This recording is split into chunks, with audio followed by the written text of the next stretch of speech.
Welcome to Get Out of Your Own Way, the masterclass interview series about how to eliminate the beliefs, excuses, and distractions that are keeping you from tackling your most ambitious goals. I am your host, Stephanie Reh, the Accountability Evangelist.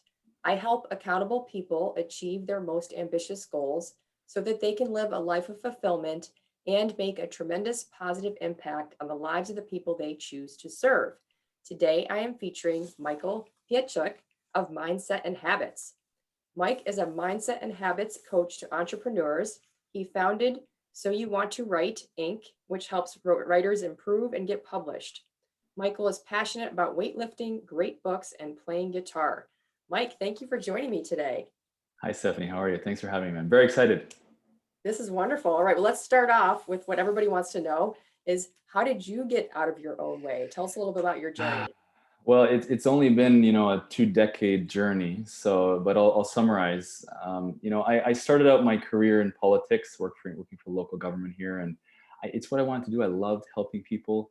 But after a time, I started to feel a little blah about that, and government can be full of red tape, etc. So I said it's time to go. And when you go, you have to say, all right, what's next? And my what's next conversation took the better part of 10 years. But I knew I was a writer. So I said, okay, I'm gonna give this a real go and start writing, which I did. I wrote a draft of a book in half a year. Then I started connecting with people. I knew I wanted to be an entrepreneur as well. I started a few businesses, and the latest one I have is this soyouwanttowrite.com. .org rather, and we help writers improve their work and publish. And I also knew that I loved helping people one-on-one, so I started to coach in 2017. And I really feel like the key to everything is mindset. And so I focus 80% on mindset and 20% on habits, because that's important as well. And you know what? I just read a lot. I watched a lot of videos. I've worked with therapists and coaches and just, talk to really good people. And that's how I got out of my own way was you work on yourself. Yeah, that's wonderful. It's very Mhm. accountable as well. Mhm. So when we were talking beforehand, we kind of bounced around some ideas and you chose to talk about what you think is what you get. So why don't you tell us a little Yes. bit about that?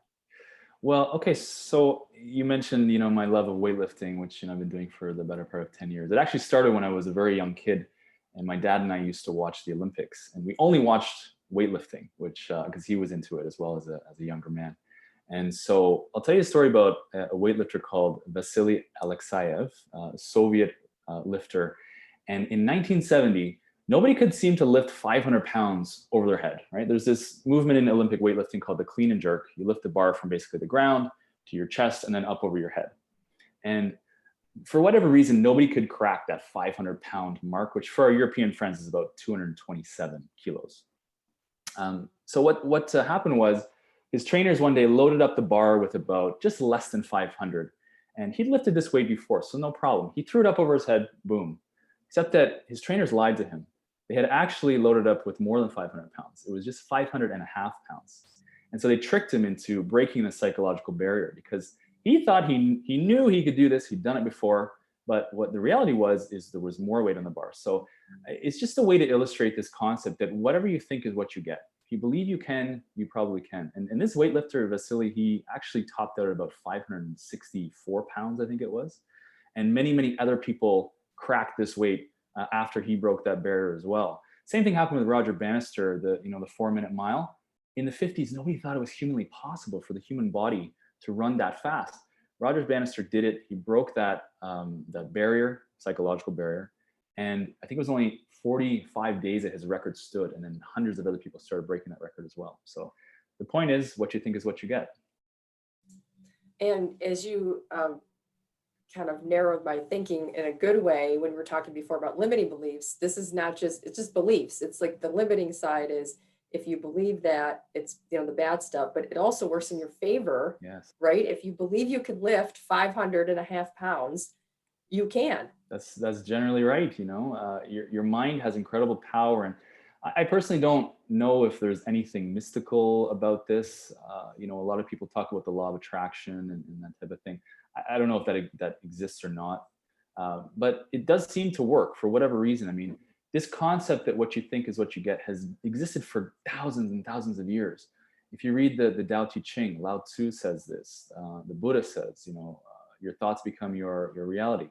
This is in the Bible. As a man thinketh, so he shall become. The Quran says something like this. The Greek and the Roman Stoics, same things. And if you move closer to current day, the forefathers, I guess you could call them, of personal development, people like James Allen, Ralph Waldo Emerson, Napoleon Hill, Earl Nightingale, said the exact same thing as well. And now this has spawned a $10 billion personal development industry that includes coaches and you and I as well. So. Right, for sure. So, I've done a lot of research with these coaches and read a lot of the same things you have. And, even with me, who I thought, I'm a growth mindset person, which I know we're going to talk about in a minute. But even with that, if you think you're thinking it, but you don't, your subconscious mind, you really don't truly believe it. Right. That makes a difference. I think that weaves into the law of attraction, but I'm with you. I'm not sure about that. I haven't studied it. I'm not sure that is scientifically proven, but I do believe in the concept of it. So just before we get into the growth mindset, what do you think about the subconscious piece of the subconscious mind? I think there's an incredible potential when you talk about working with the subconscious in order to improve yourself and grow. I'm just starting to delve into this world myself. I've recently discovered Carl Jung's work. He basically, I think, focused most of his life on working with the subconscious, trying to bring beliefs out of it, because there's a statement that 90% of our thinking happens in the subconscious, which we can never access, by the way. We can encourage it to come to the conscious, but it still lives there, and it manifests in these shadow archetypes that we have. The king, the warrior, the lover, the magician. There's shadow versions that are the not so nice versions that live in our subconscious and manifest like things like limiting beliefs, things like sabotaging ourselves, addiction. But as far as the science is concerned, I've actually found a lot of studies out of Korea, the UK, the USA, that shows things like I'm simplifying here, but they'll show that thoughts create happiness, visualizations can create our future, negativity will literally steal our power, and that's the science. And they've been doing this work for the last 10 years, and there's more and more of it coming out. So the ancients knew something that the scientists are just figuring out now. For sure. All right, great. So what do you say we talk a little bit of fixed versus growth mindset? Mm-hmm.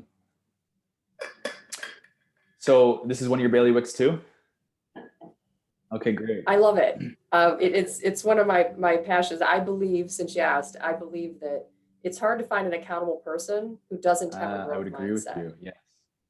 There's quite a strong correlation there. I'm not sure about causation, but correlation for sure. I would suggest it's causation, but you know what, let me, I'm sure people are wondering what's a growth mindset versus a fixed mindset. So let me illustrate for a second. There was, I think people remember Lee Iacocca, the Chrysler CEO, I think back in the 80s.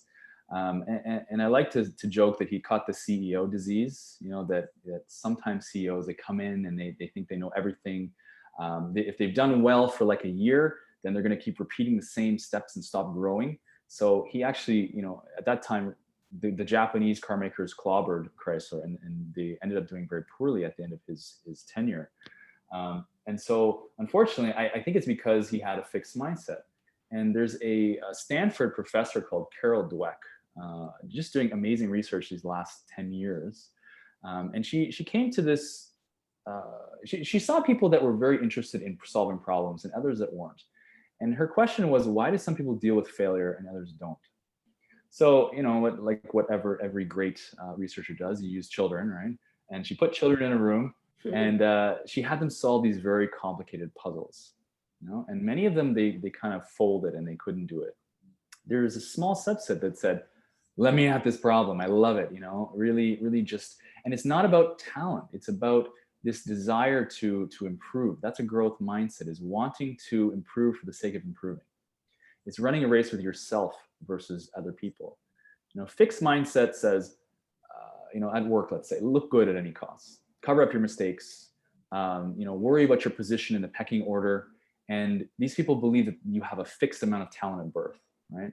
So that what you have to do is you seek approval from authority figures, people that are in position to help you. Whereas people with a growth mindset say, I love a good challenge. They know, they believe and they know that talent is only part of your success. And they believe that with hard work, there's no limits at all. So have you found that you can change? So if you have a fixed mindset, can you convert yourself to a growth mindset? Absolutely. I mean, I think if you want to be a happy person, you almost have to believe that, in my opinion. If you believe that you can never change, that your problems are always going to stay the same, you're going to be pretty miserable, I think. But there absolutely are ways to improve. I mean, reading books is amazing. There's a solution to every problem you could ever possibly have in a book somewhere. You're not that unique that you have this problem that no one's ever had in history, right? So there's a book somewhere with an answer. There's a book somewhere that can teach you how to grow in any way, in your physical health, in your knowledge, in your wisdom. Absolutely. So books are a major one for me. Putting yourself in tough situations, pushing your limits. That's how they expand. There's a ton of valuable content on YouTube. There's a ton of valuable content on podcasts, which they're exploding right now because people want to learn something new. And then of course there's growth hacking, which is kind of something that is the Silicon Valley buzzword right now, buzz phrase. Yeah, so let's talk about that. I'm less familiar with growth hacking. I mean, Yeah. I've heard the term, but I'm like a student of Carol Dweck's, not literally, Yes, yeah. but I read her book and I embrace all those concepts. So I personally am more comfortable with that. And I'm glad you reviewed it for those people Sure. who maybe this is the first time they're hearing it. But for me and everyone else, maybe you can tell us a little bit more about the growth hacking Yeah. movement. So growth hacking, it's really a Silicon Valley obsession, let's call it. And it's been like that for quite some time. It's not something I see applied to personal development or self-help very often, or maybe not ever. But I think we're kind of doing it and we don't know it already. So growth hacking is for those people that know lean startup methodology, very similar. You don't write a full business plan, you don't get all your product purchased and then start selling something. You do the minimum viable product, which might be an app with basic functionality, and then you start putting in front of potential customers and clients, right? And then you're testing, you're getting feedback. So you're basically, these are experiments you're running with your app or your website or your product, whatever it is. Then you're measuring your results. You're focusing then on what works. You're modifying your experiment and you repeat this, test.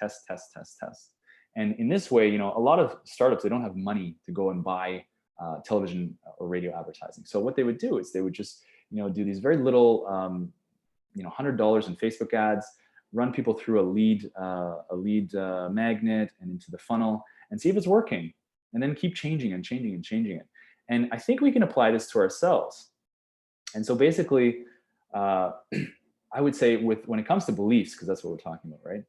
I would say test changing your beliefs. So if you're someone, like me, I really go bananas when I see someone litter, right? Or someone being unkind.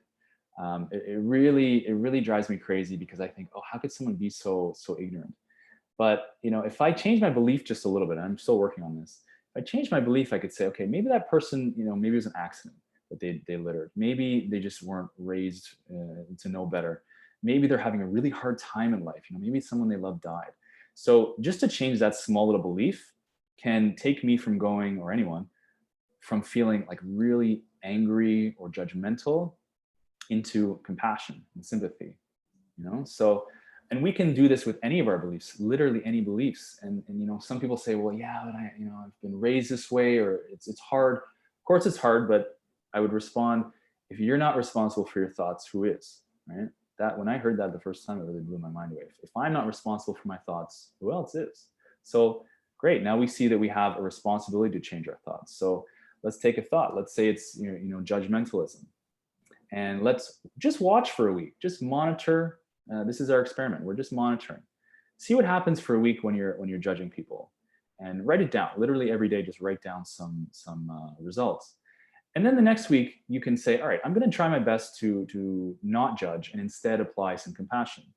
Write down your results as well. If you feel like the new belief you have, which might be, everyone's doing their best, if that serves you better, then you can probably just adopt that as your new belief. that's kind of an application of growth hacking to yourself. And there's more, I won't dive too deeply, but you can use some analytics like they do in Silicon Valley. How tired are you at the end of the week? How much time you spend in anger versus joy? You can do this by journaling. Journaling is a fantastically powerful foundational tool that can monitor your moods and help you change. And then reward the behavior you want. If it's a really great outcome, give yourself a reward for that. Your mind will like that and will continue to adopt this new belief. And of course, there's always third parties. If you want to improve your mindset or your beliefs, spend some time with people that have those beliefs that you want to adopt. For sure. So since you said earlier, you have mindset and habits, right? Mindset being most of the equation, and there's still some left for habits. So how would you take that judgmental example? You can use that as an example, or another one if you'd like. How would you take that further if you were really determined, now that you've kind of done the growth hacking experiment, you've decided that, wow, this feels better not to be judgmental. I'm deciding like this, I'm committed to changing this. What kind of habit would you recommend forming? How would you go about doing that? So there's many. I mean, the foundational habits that I love, number one is journaling. Journaling is, I'm a writer, so I'm biased, but there's something that happens when you put a pen, and I recommend pen to paper, because when you're moving your hands, the motor skills does something different in a region of your brain that activates more healthy habits. So if you're writing about your problems, keep doing it every day. And there's only so many days in a row that you can write about the same problem before you take action. So if you're writing, Monday to Friday, I'm so angry, I'm so angry, I'm so angry, then you're much more likely than if you weren't journaling to start doing something about it. So you literally just have to now choose a different attitude you want to hold. So let's say I'm angry about this littering thing. All right, my new habit is now I'm going to, every time I catch myself getting angry, I'm going to say, you know what, I feel sorry for this person, or I feel compassion for this person. Another great exercise is to say to a stranger, I wish you happiness. This comes from, I think, a Google employee who had this practice. Very simple.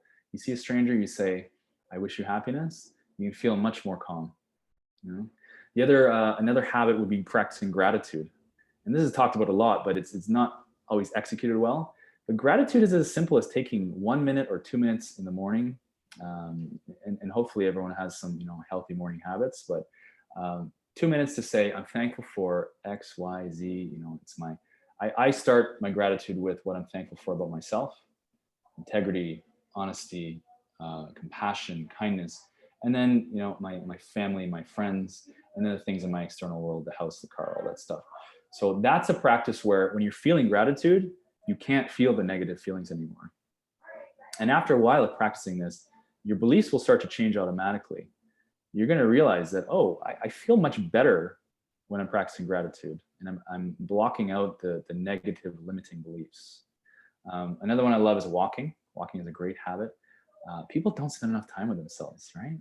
I suggest just go walk 10 minutes a day in your neighborhood, and don't bring your phone, don't bring your headphones. Just look at stuff and think. It's a great way to get to know yourself. You can't change a belief unless you know what they are.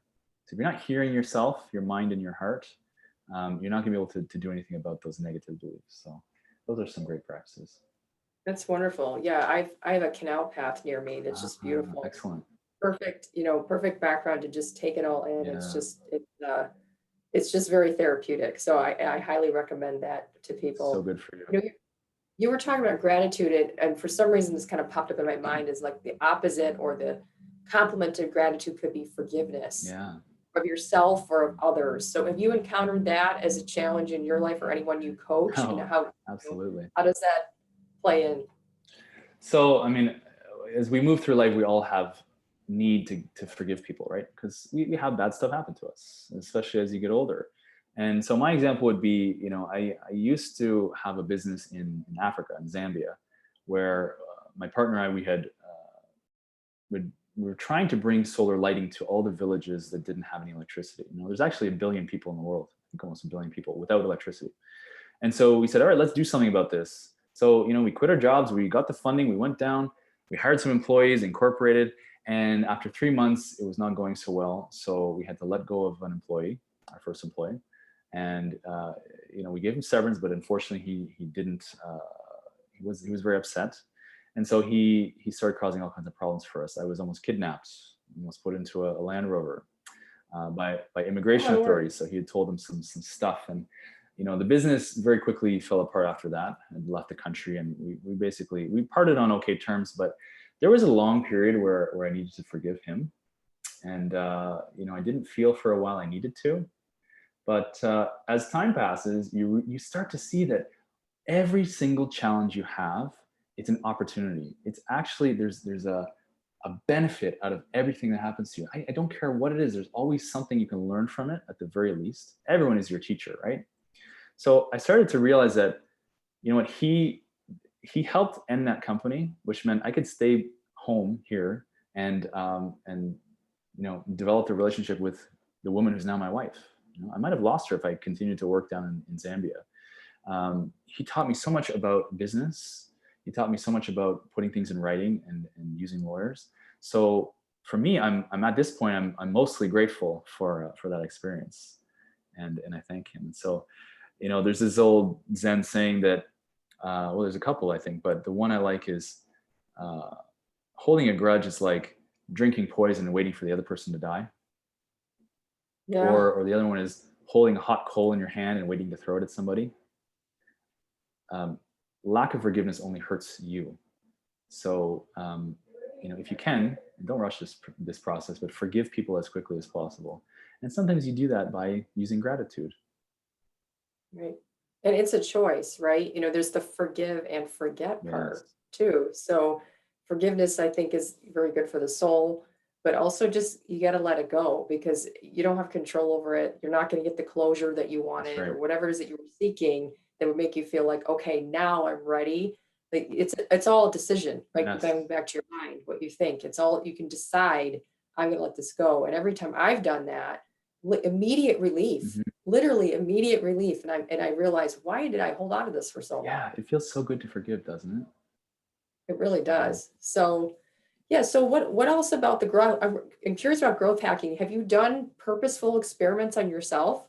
Yeah, I mean, I'm actually running an experiment every week of my life for the last. So I had this insane system that I can share with you after. It's like my New Year's planning basically. So on January 1st, 2nd, and 3rd, I block that time and I plan my whole year.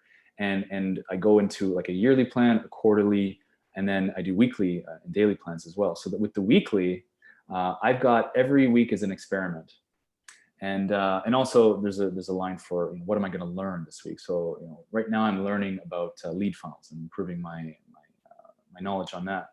But an experiment would be, let me think of one. So, Bulletproof Coffee. I actually have my Bulletproof Coffee here. This is basically just grass-fed butter and MCT oil from coconuts in coffee, which everyone drinks anyway, right? So, but the oils in there, they're really good for your brain, and it gives me just such a great boost of energy and mental clarity. So sometimes I can skip breakfast. I can do my intermittent fasting. I eat at lunch and I eat at dinner, and then I skip breakfast. But the coffee keeps me going. So that was an experiment I started last year, and because it was a success, I kept doing it. And so Wow. then once the experiment's done, I keep going. So that's a type of growth hacking. Hmm. Well, Yeah. it's like serial growth hacking too, right? You're just continuing to do it as a lifestyle. Yeah, always be testing. Yeah, absolutely. Yeah, that's Mhm. wonderful. Yeah, Well, great. Well, I think we've covered a lot of different ideas for people to absolutely. consume today. So if you had to pick one single action you'd recommend based on what we talked about, Mhm. what would it be? That's it's hard to encapsulate into one piece of actionable advice, but I'll tell you a quick story again to finish off here. Let's actually ask the people watching to imagine something that you wake up one morning and you're in the middle of the wilderness. You have no idea how you got there, but you look around, you don't see any people or signs of civilization.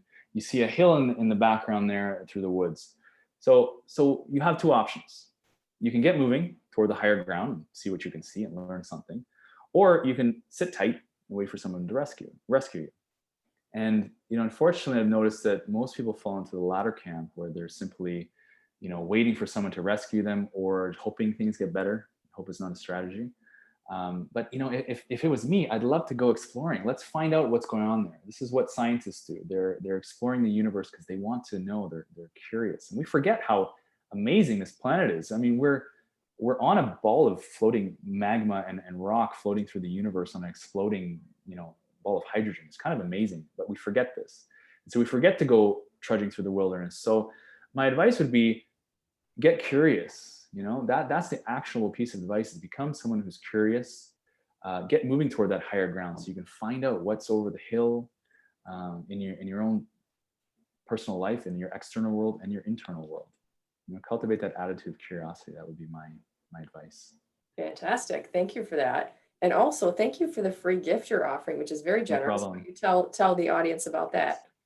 Yeah, so I'm big on helping people and serving, as I said. So I would love to offer everyone watching right now 1 free hour, a formal coaching session with me, no charge. And you can find that at my website. We can share that URL, I'm sure. It's mikepietrzak.com. Scroll to the bottom of the page, click free consultation. And we're going to have a real, solid 1 hour work session. You'll be amazed how much we can accomplish in an hour. And whether you continue as a client with me or not, it doesn't matter to me. I just want to serve as many people as possible. Yeah, that's wonderful. I hope lots of people take you up on that, keep you nice and busy in the new year. Yes, yes. So, and how can people keep tabs on you? Is your website the best way?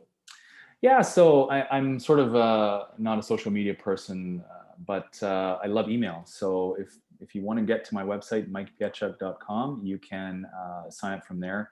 And I send out infrequent emails every 2 weeks or so. Okay. To keep you up to date. That sounds wonderful. Well, thank you very much. And thank you everyone for joining us. I hope that you continue to listen to the other speakers who are offering great insights about how to help you get out of your own way. I also invite you to join my free Facebook group for ambitious accountability ambassadors. Thank you, and we'll see you soon. Thanks again. Everyone. Bye. Bye.